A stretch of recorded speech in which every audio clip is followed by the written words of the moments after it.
Қуырдақ дайындайтын боламыз. Өте дәмді, өзінің сөліне піскен, бұлбырап піскен қуырдақ. Мінекей сиырдың етін жақсылап жуып, оны жіңішке етіп тураймыз дағыны, майға салып, бетін жауып қоямыз. Өзінің сөгіне пісуі қажет. Тұз ғана қосамыз, болды. Және де өзіміздің тірлігімізбен айналыса тұрамыз. Осы аралықта буға пісіп жатқан етіміздің бетіне бір пиалай қайнаған суды құйып жібереміз. Себебі ол әдемі болып пісу керек, бұлбырап пісуі қажет.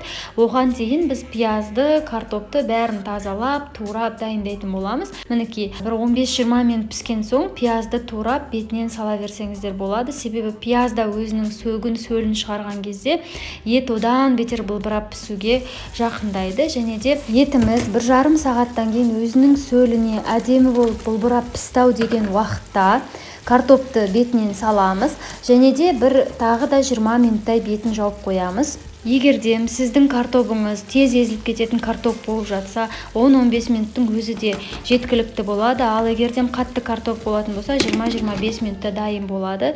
Мінекей біздің қуырдағымыз дайын. Мен қуырдаққа райхан, қара бұрыш, тұз салдым, болды. Одан артық ештеңе салған жоқпын. Себебі біздің қуырдағымыз өзінің сөгіне, өзінің сөліне піскенде ғана өте дәмді болады. Майды да аз мөлшерде ғана салдым. Мінекей байқасаңыздар, тіптен майы да шығып тұрған жоқ, шоқылдап. Өте дәмді болады. Жасап көріңіздер менімен бірге. Сіздермен бірге болған Жанка. Менің парақшама тіркеліп, пікірлеріңізді қалдырып, қоңырауды басып қойыңыздар.